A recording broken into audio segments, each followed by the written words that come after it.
நான் பார்க்கவில்லை. உன் பார்வை போலே என் பார்வை இல்லை. நான் கண்ட காட்சி நீ காணவில்லை. நான் கண்ட காட்சி நீ காணவில்லை. என் விழியில் நீ இருந்தாய், என் விழியில் நீ இருந்தாய். உன் வடிவில் நான் இருந்தேன், உன் வடிவில் நான் இருந்தேன். நீ இன்றி நான் இல்லை, நான் இன்றி நீ இல்லை என்றேன். கண்டேன், வந்தேன்.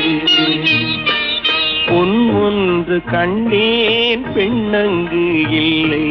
ஏனென்று நான் சொல்ல வேண்டும்?